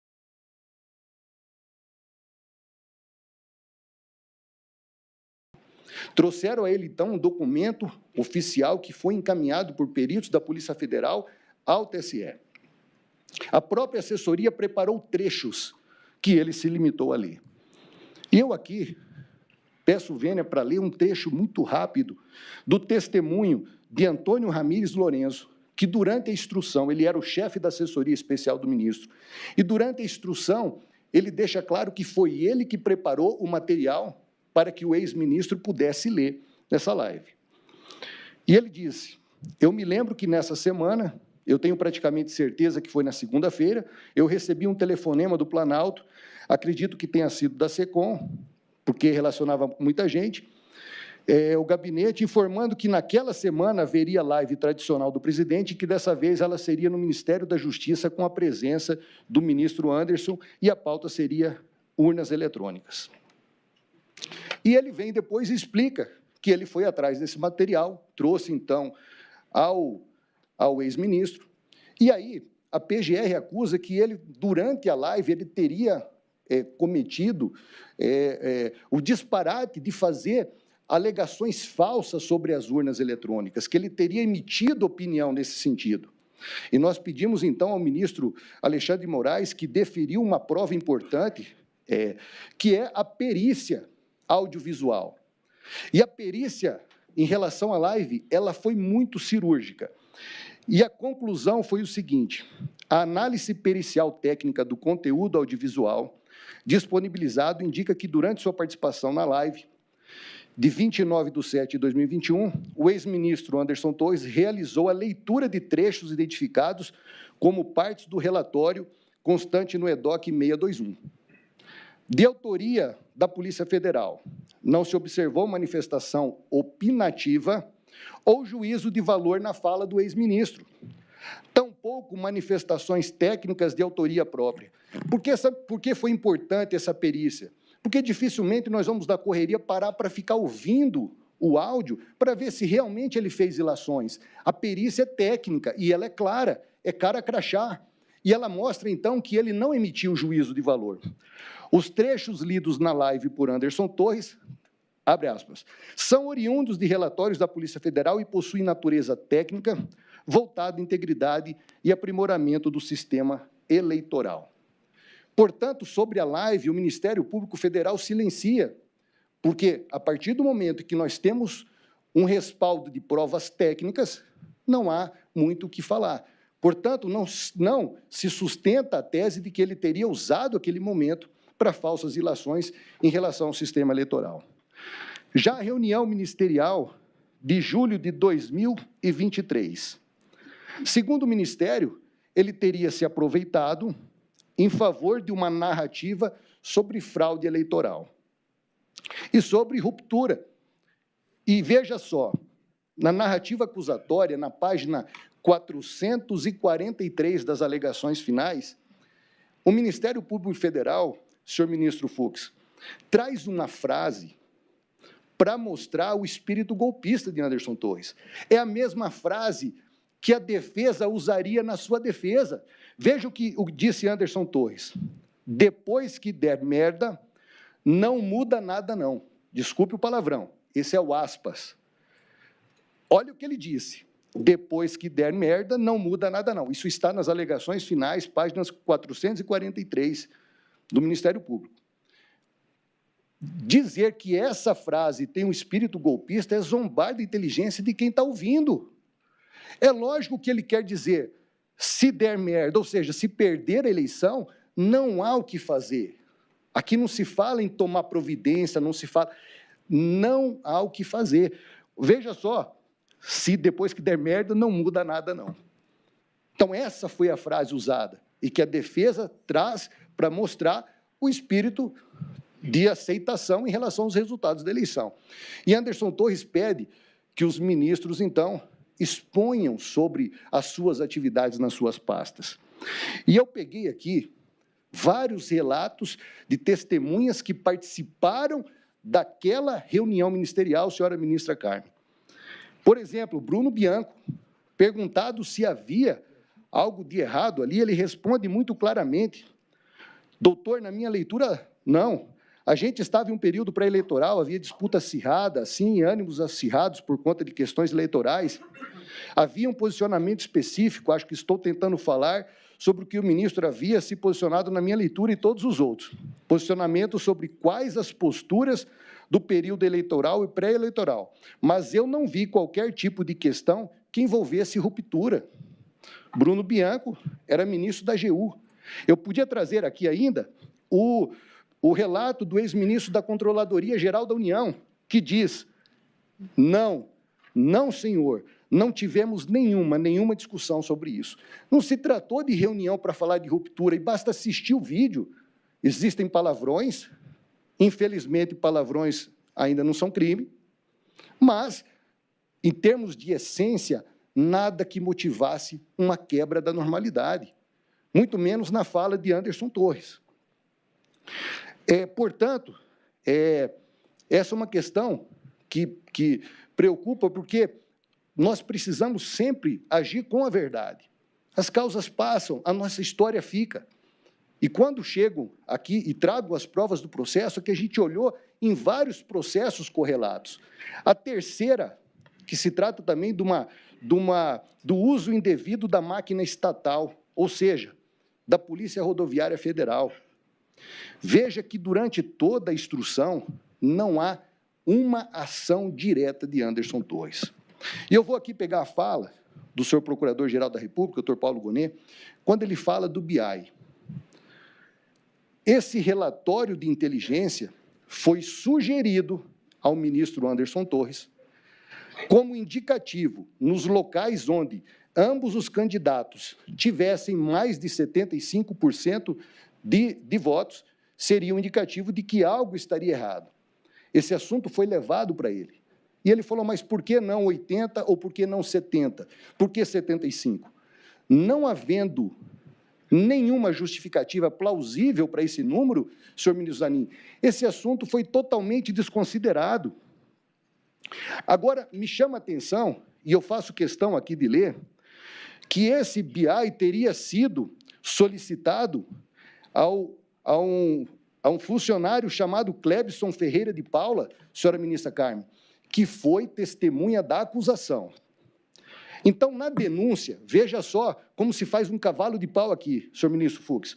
Na denúncia, a PGR afirma que, ao longo de outubro, o analista foi chamado a participar de diversas reuniões e manteve comunicação com altos dirigentes, como Anderson Torres, então ministro da Justiça. A PGR afirma isso. Vem a instrução. O Clebson foi ouvido. E olha o que disse Clebson, respondendo à pergunta do Ministério Público, senhor Paulo. O senhor chegou a participar de reuniões com a presença do senhor Anderson Torres? O senhor chegou a receber alguma orientação diretamente dele? O senhor sabe se o seu trabalho chegou ao conhecimento do senhor Anderson Torres? O que respondeu a testemunha de acusação? Não, senhor. Não me encontrei com Anderson Torres à época das eleições. O Ministério Público insiste. O senhor nunca recebeu orientação diretamente dele? A testemunha diz, não. Vem o Ministério Público e pergunta novamente, o senhor sabe se as ordens que a senhora Marília dava, elas partiam de Anderson Torres ou eram do conhecimento dele essas ordens ou orientações? E a testemunha respondeu, não, senhor, não sei dizer. Aí, nas alegações finais, como não havia prova de uma ligação que indicasse a interferência direta do ex-ministro da Justiça, senhor ministro Fux, o Ministério Público diz o seguinte, concluindo, então, o raciocínio, em cima do que o próprio Clebson havia respondido, ele afirmou que todo o escalão de chefia comandado por Anderson estava enviesado cognitivamente, prejudicando a atuação imparcial dos servidores do Ministério da Justiça. Ora, não há prova. Essa é uma ilação, porque se buscou a prova, quando disse que ele tinha reunido e tinha recebido ordem direta. Veio a defesa e conseguiu provar que não houve isso, porque, de fato, nunca aconteceu. E aí o Ministério Público diz, olha, não aconteceu, mas existe aí uma possibilidade da cúpula estar enviesada. Então, isso é muito perigoso no direito penal. Passamos aí o segundo ponto, que ainda é mais grave, senhor ministro Flávio Dino, que o Ministério Público fala o seguinte, para dizer que foi usada a estrutura da Polícia Rodoviária Federal, diz o seguinte, que havia um aumento, um número atípico de reuniões entre um diretor e um ministro. Agora, olha que interessante isso. Ele fala de movimentação atípica e do aumento de número de reuniões, mas não traz o comparativo de reuniões de nenhum período. Olha, se houve aumento, foi de quantos por cento? Quantas reuniões haviam no passado e quanto naquele momento houve de reunião? Não tem isso. É uma ilação, e essa ilação, ela vem por conta de uma frase, ou seja, um diálogo de terceiro, que foi mal interpretado. Porque diz o seguinte, olha o que a PGR diz. O objetivo escuso dos encontros com Anderson Torres foi explicitado em trocas de mensagens datada de 7/12/22. Na ocasião, Fernando de Oliveira deu conta que o seu chefe chamou e combinou um encontro no 13º andar. Olha que interessante isso. Aonde funciona, aonde tem um prédio com 13º andar, no Ministério da Justiça não é. E aí, foi-se atrás do relatório da Polícia Judiciária e com o diálogo completo se chegou à conclusão que essa reunião foi no prédio da Polícia Federal. O 13º andar é onde fica o CIOP, a Secretaria de Operações Integradas. E essa reunião contou com Fernando e com quem ele estava se comunicando, com a Marília, inclusive com o diretor da Polícia Federal. E aí, a testemunha que foi lá, o Braulio de Carmo Vieira, no EDOC 884, ele vem e explica.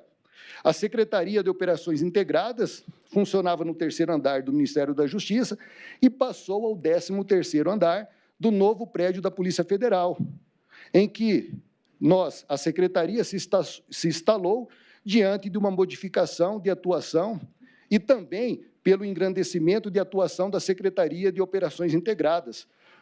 Nós fomos para o 13º andar da nova sede da Polícia Federal. Ora, isso aqui é mais uma tentativa de dizer Anderson Torres participou de reuniões atípicas. E ainda que ele tivesse participado dessas reuniões, não haveria problema nenhum. É uma reunião rotineira de trabalho. Agora, isso aqui é a tentativa desesperada de trazer Anderson Torres, de linká-lo a uma macabra trama golpista. Só que erraram na mão. Quando se vai descobrir, o próprio testemunha, o Márcio Nunes, que era o diretor da PF, falou dessa reunião no 13º andar, que não era com Anderson Torres. Portanto, é um diálogo deturpado, deliberadamente omitindo o seu sentido real. Isso não é correto, entendeu? E veja só, para finalizar, a reunião do dia 19 de outubro de 22. Segundo o Ministério Público, essa reunião, senhor ministro Zanin, foi a reunião onde Anderson Torres teria dado a ordem de policiamento direcionado. E aí vem um detalhe, senhor ministro Flávio Dino. Ele diz ainda, a Polícia Federal resistiu aos comandos ilícitos. A Polícia Rodoviária Federal aderiu. Agora, veja, lá atrás, quando o Ministério Público apresenta a sua denúncia, sequer ouviu as pessoas que participaram dessa reunião. E nós, então, fomos atrás e pedimos para o senhor ministro Alexandre de Moraes que elas fossem ouvidas, porque é importante, se existem esses chamados, se existir um direcionamento, tem que ser esclarecido. E a própria cúpula da Polícia Federal, que, em tese, resistiu aos comandos ilícitos, negou qualquer interferência. E eu cito aqui, para não me alongar muito, o depoimento do Márcio Nunes de Oliveira, que era o diretor-geral da Polícia Federal. Isso está no EDOC 895. Houve algum gesto do ministro, alguma menção que pudesse sugerir algum apoio direcionado ao ex-presidente Bolsonaro ou ao número 22 nessa reunião? O que disse o diretor da Polícia Federal? Instituição que teria resistido aos comandos ilícitos. De forma alguma, não teve nenhuma menção. O brigadeiro Antônio Ramírez Lorenzo, que era o secretário executivo, feito a mesma pergunta, ele diz, não, em nenhuma reunião, em nenhum momento houve qualquer tipo de direcionamento. O direcionamento era para o crime, Bom, e aí vem aqui. Uma pergunta que foi feita para a mesma testemunha. Em outro trecho da denúncia, na página 88, o excelentíssimo senhor Procurador-Geral da República aduz o seguinte, os diálogos mantidos no grupo em off indicam que na reunião, e aí ele está se referindo a essa reunião de 19 de outubro de 22, Anderson Torres foi operoso na concretização do plano insidioso. Houve alguma espécie de plano insidioso nessa reunião em qualquer outra? Nós deixamos aberto, não é só aquela, qualquer outra. A resposta foi, se houvesse o plano insidioso, ele teria se repercutido já no primeiro turno, porque a filosofia foi a mesma nos 2 turnos da eleição. Então, nunca houve nenhum direcionamento maligno pontual para um candidato ou outro. A postura sempre foi na linha do que o Ministério atuou na gestão do ministro Anderson Torres. E qual era? O combate ao crime. Então, veja, e nós poderíamos surgir aqui, eu estou tentando ser rápido, eu estou vendo o tempo aqui correndo, e eu ainda estou devendo 5 minutos ao ministro Alexandre do último encontro, então estou tentando correr aqui com o tempo. O Marcos Paulo Cardoso Coelho, que também é da Polícia Federal, um delegado, participou, era chefe de gabinete, ele foi ainda mais longe.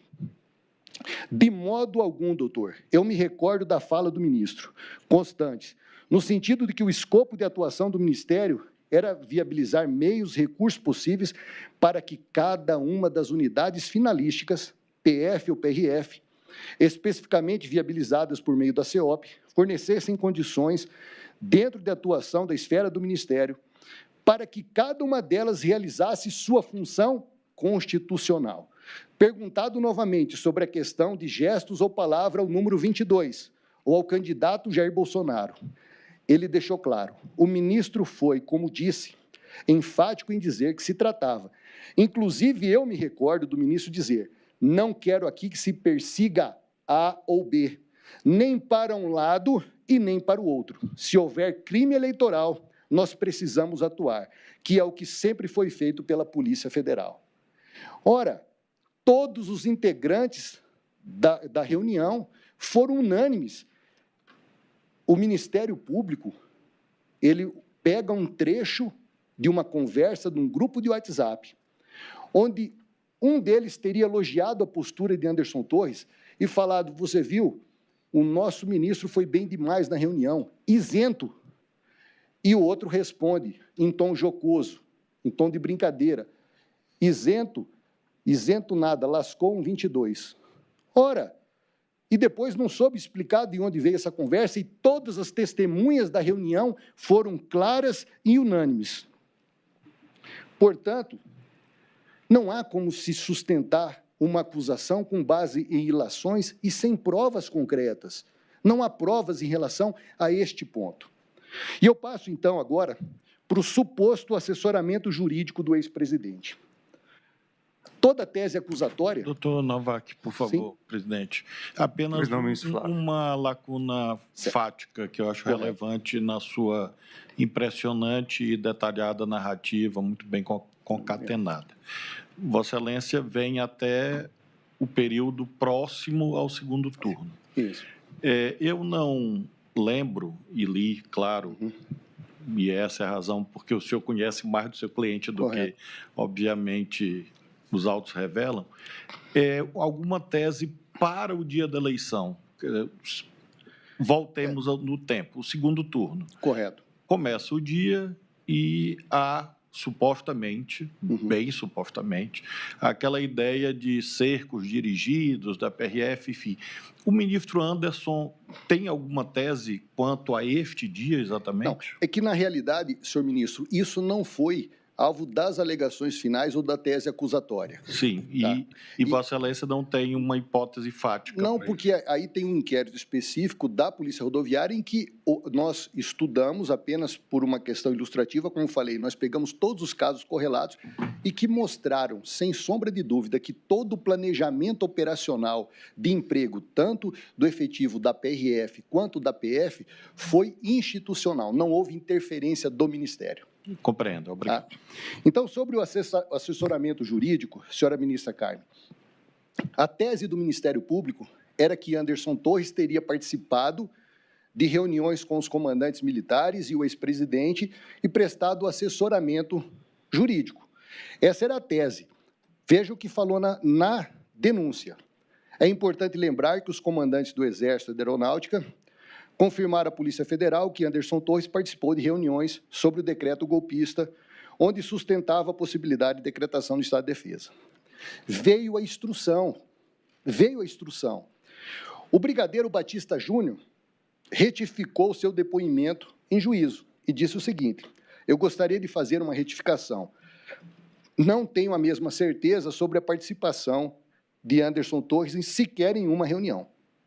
Aí vem o Freire Gomes, e nós pedimos, então, uma cariação com o general, foi, então, autorizada pelo senhor ministro, e o general vem e diz, a testemunha reitera o seu depoimento judicial, onde afirmou que o réu Anderson Torres, na sua presença, jamais incentivou qualquer ato fora da legalidade. Olha como é forte isso. A testemunha esclarece ainda que nessas reuniões com o réu Anderson Torres, a discussão sobre GLO dizia respeito sobre a instabilidade de segurança no país naquele momento. Detalhe, diferente Isso é muito importante. Tá? Diferente das discussões tratadas a partir da reunião do dia 7/12, onde outros aspectos foram levantados, que é a reunião do dia 7 e a reunião do dia 14. E vem mais, a testemunha esclarece também que não se referiu a Anderson Torres como assessor jurídico do presidente, mas sim quis dizer que, em algum momento, nessas tratativas, tratavam de assuntos importantes tanto para as Forças Armadas quanto para o Ministério, e o réu assessorou o presidente em ponto específico, sem jamais opinar no sentido da quebra do Estado de Direito.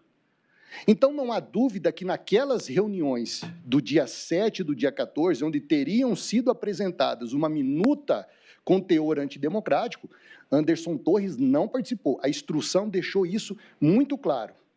Aí, com base nisso, com uma instrução muito favorável ao acusado Anderson Torres, aí, ministro Fux, as alegações do Ministério Público mudam.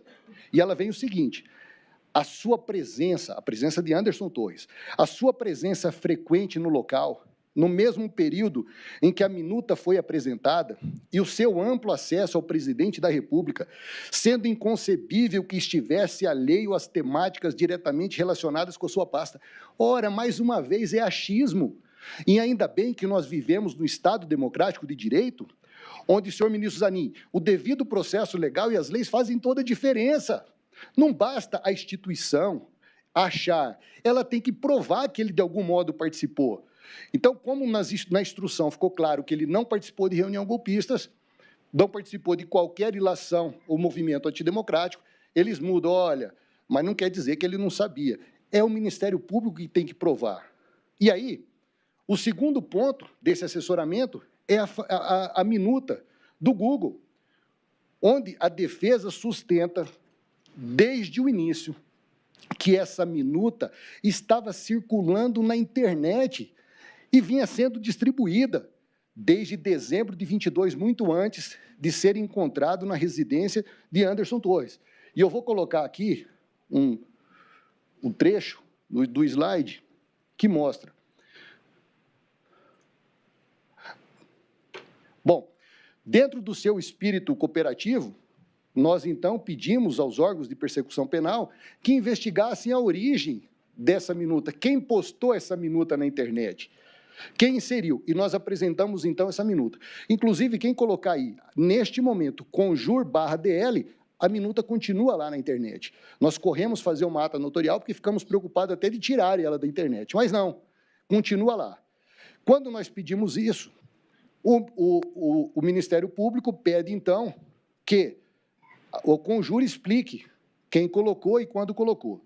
E aí veio, então, a resposta de uma auditoria interna do conjur, dizendo, olha, esse link só foi postado em janeiro de 23, quando, depois da busca e apreensão, que foi encontrada a minuta. Mas veja os detalhes, nós pedimos um link e foi respondido outro link. É como se eu te perguntasse, por exemplo, o senhor ministro Flávio Dino é bonito? E a resposta viesse, a ministra Carmen Lúcia é bonita, elegante, inteligente e justa.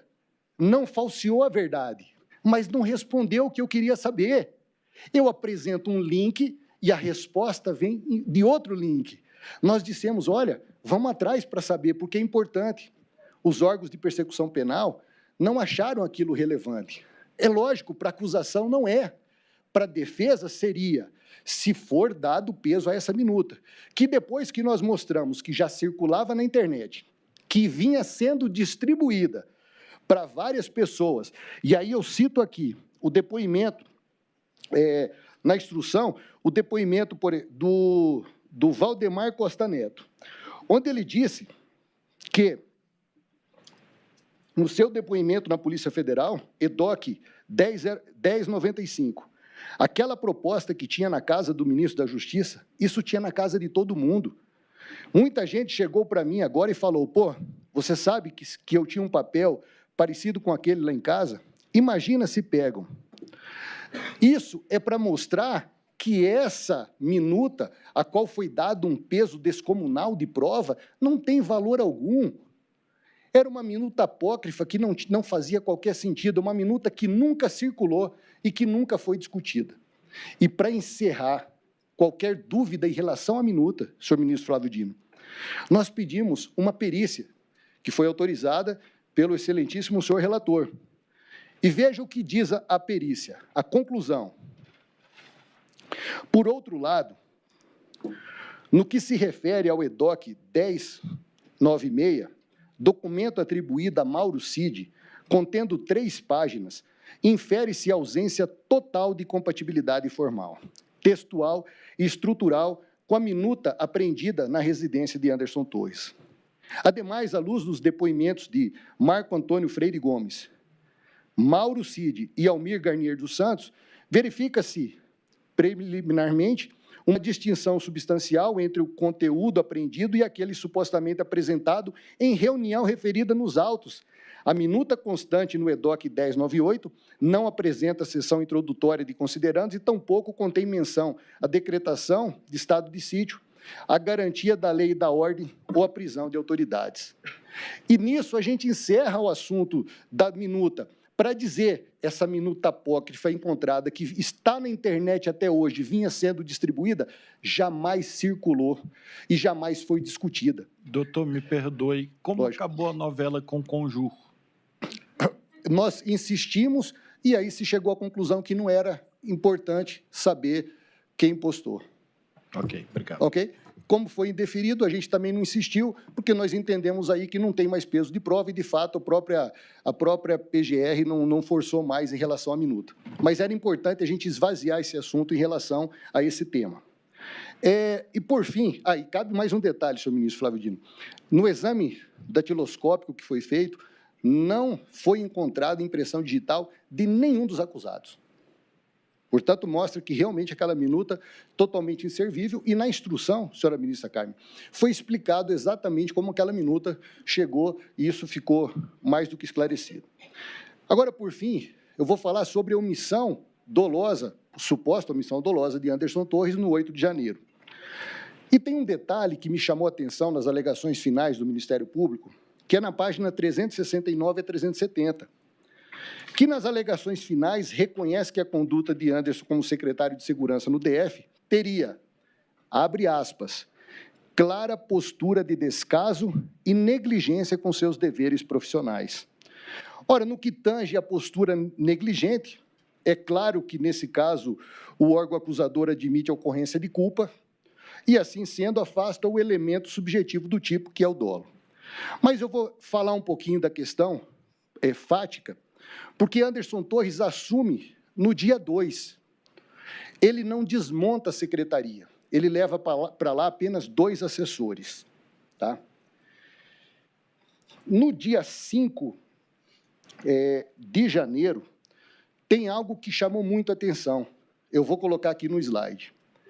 Anderson Torres convoca o general Dutra, que é o general comandante do Palácio, aliás, convida, e convoca a secretária Marra, que era secretária de Ação Social, para desmobilizar os acampamentos em frente aos quartéis. A PGR, senhor ministro Zanin, insiste desde o início da investigação e da instrução que os acampamentos eram o coração do golpe.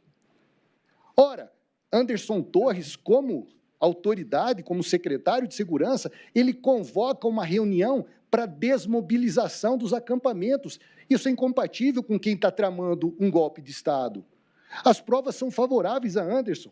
E veja o que disse aqui a testemunha juramentada, com dever e obrigação de falar a verdade, secretária de Desenvolvimento Social, no EDOC 919.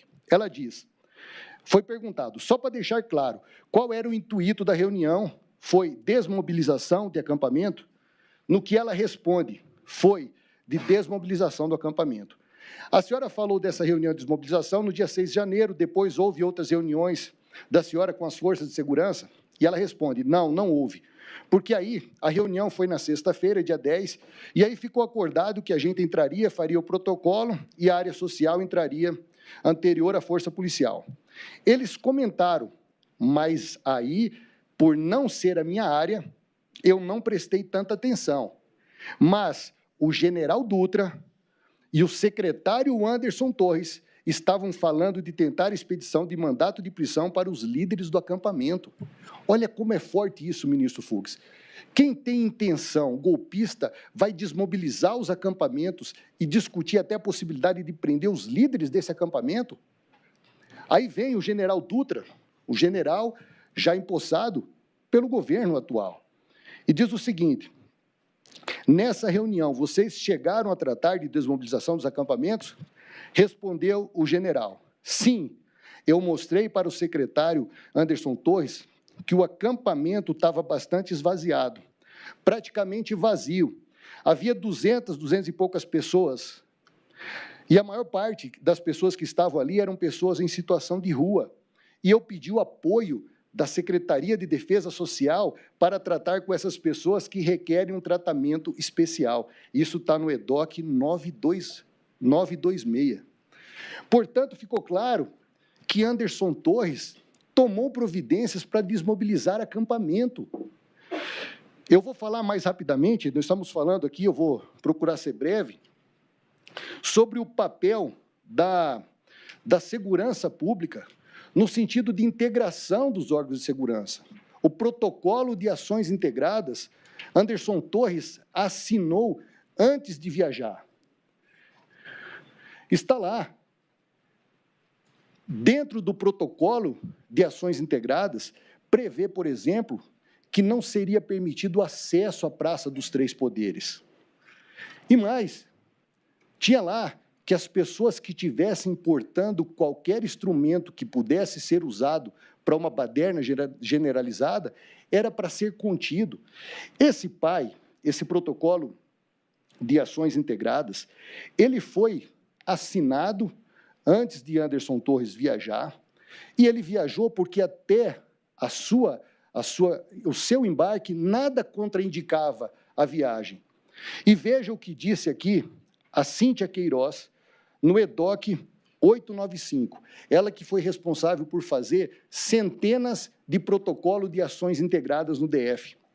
Se o pai, se as cláusulas, se os itens do pai, se as atribuições do órgão tivessem sido seguidas pelos respectivos órgãos, teria acontecido os atos do dia 8? E ela responde: não, com certeza não. Ora, eu disse aqui, rapidamente, que até o momento da sua viagem não havia nada que contraindicasse. Veja o que disse o testemunha Saulo Moura, da ABIN, senhor ministro Fux, página 884. Ele diz o seguinte, ele vem explicando aqui que até o dia 5 nós estávamos com informações de que a adesão era relativamente baixa. E aí foi falado que, enfim, ele foi explicando uma série de coisas, como procedia, mas o ponto que chama atenção. Então, nós tivemos o que na inteligência se chama de estado quase de certeza às 9 horas da manhã do dia 8. Às 9 horas da manhã do dia 8, quando é feita uma assembleia entre os manifestantes e que se decide efetivamente que essa manifestação teria como rumo a esplanada dos ministérios. Portanto, foi só no dia 8 de manhã que se decidiu descer. E eu aqui quero também chamar atenção para essa fala que foi pego no telefone de terceiros, e que é um diálogo do Anderson Torres com Fernando, seu substituto. No dia 7, ministro, cabe lembrar que a Secretaria de Segurança Pública nunca ficou acéfala. No dia 7, Anderson Torres, ele foi tranquilizado. Ele foi tranquilizado pelo seu sucessor. Está lá, está tudo controlado. Isso no dia 7, às 19 horas, ali está marcando 20 horas e 17, mas na verdade é 1 hora a menos. Veja, Anderson Torres foi tranquilizado. Nós temos ainda aqui uma outra fala de Anderson Torres que foi pego no celular de terceiro. Não deixe chegar no Supremo. Num primeiro momento, esse diálogo chegou, e o senhor se recorda, senhor ministro Alexandre de Moraes, que a PF até entendeu isso como algo golpista, porque chegou a constar isso no seu relatório. E nós mostramos que, pelo horário, já havia invasão no Palácio, no Congresso, só restava proteger o Supremo. E quando ele soube e viu a tentativa desesperada dele, era de conter. Isso aqui não é quem tem espírito golpista. Anderson Torres quando soube das cenas de vandalismo, de destruição no dia 8 de janeiro, se manifestou no Twitter de forma muito contundente. Cenas lamentáveis na esplanada dos ministérios. É inconcebível a desordem, inaceitável o desrespeito às instituições. E vem lá. Isso, voltando aqui, a primeira, às 3h26, a segunda, às 4h23, e a terceira e mais grave, criminosos não sairão impunes.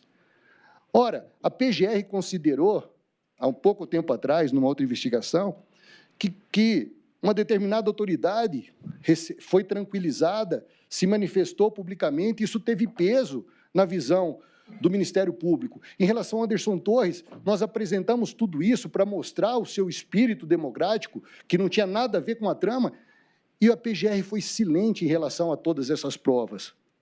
Ora, eu queria aqui ainda registrar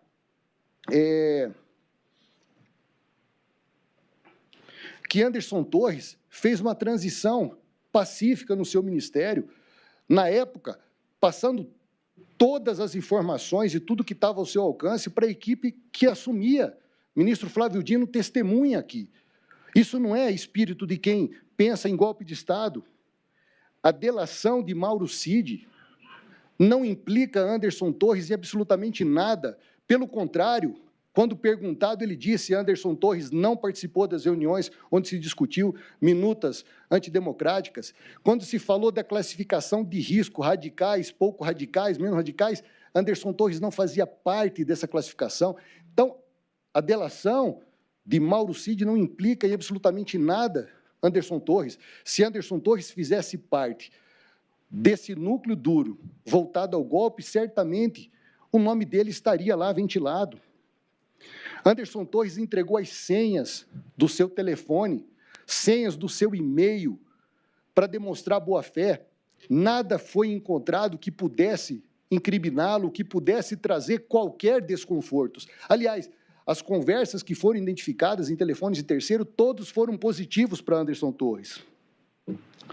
E eu quero, então, finalizar a minha apresentação dizendo que, quando eu fui procurado pela família de Anderson Torres já tinha um tempo preso, eu refleti muito sobre assumir esse caso, porque realmente não é um caso fácil. Eu fiquei revoltado quando vi aquelas cenas de destruição aqui na esplanada. Eu estava no Ministério da Agricultura em 2017, no governo Temer, quando uma turba invadiu o Ministério, botou fogo e destruiu o Ministério da Agricultura. Eu, pessoalmente, me empenhei para que houvesse punição aos responsáveis. Quando assumi interinamente o Ministério, numa viagem, fui em reuniões na AGU para tentar responsabilizar quem estava lá. Infelizmente, não foi possível. Mas é muito revoltante você verificar aquilo atenta completamente contra o Estado democrático de direito. E eu sei que era um caso complexo e difícil, mas eu conheço a história e a trajetória de Anderson Torres. Anderson Torres é um homem íntegro, é um homem correto, é um homem que ofereceu o seu sigilo fiscal e bancário e não se encontrou absolutamente nada. Anderson Torres não teria condições sequer, ministra Carmen, de pagar advogados. E nós fizemos isso pro bono, porque nós não abrimos mão de defender aquilo que nós acreditamos. Eu estive, senhor ministro Flávio Dino, há um tempo atrás, com uma pessoa por qual tenho uma grande afinidade, um grande apreço e respeito, e ela contou a história, ministro Zanin, de um seminarista que chegou feliz para o cardeal e disse: nós vamos... o senhor ficou sabendo, cardeal? A igreja está pensando em acabar com o celibato. E o cardeal, no auge dos seus 80 anos, respondeu: sou contra. E o seminarista ficou um pouco frustrado com aquilo, porque ele sempre defendeu o fim do celibato, e esperava algo filosófico, e perguntou: mas por que o senhor é contra? Ele falou: porque eu não vou usufruir. E quando ele disse isso, nos mostra que muitas vezes só se olha para os interesses próprios. Nós temos que ter coerência e nós temos que defender o que é justo, correto e digno.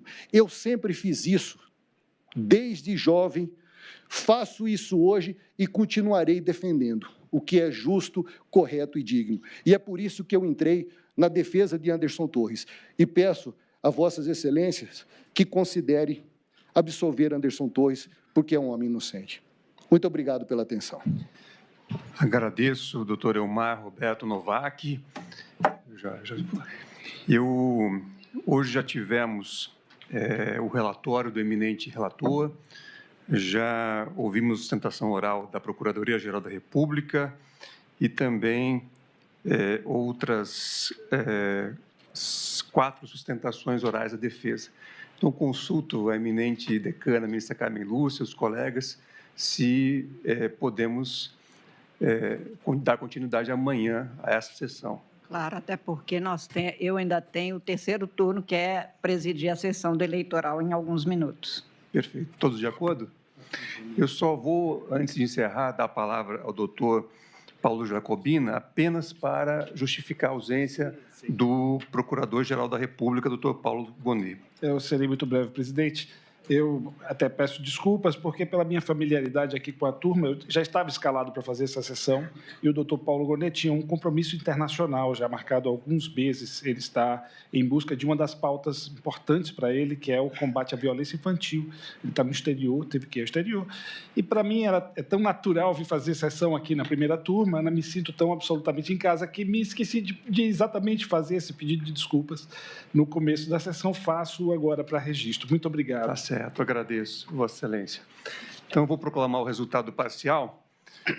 Em continuidade de julgamento, realizaram suas sustentações orais o doutor Jair Alves Ferreira e o doutor César Roberto Bittencourt, pelo réu Mauro César Barbosa Cid. O doutor Paulo Renato Garcia Sintra Pinto, pelo réu Alexandre Ramagem Rodrigues. O doutor Demóstenes Lázaro Xavier Torres, pelo réu Almir Garnier Santos. E o doutor Elmar Roberto Novak, pelo réu Anderson Gustavo Torres. Em seguida, o julgamento foi suspenso. Daremos continuidade amanhã, às 9 horas da manhã, conforme já programado. Então, fica encerrada a sessão. Desejo uma boa tarde a todos.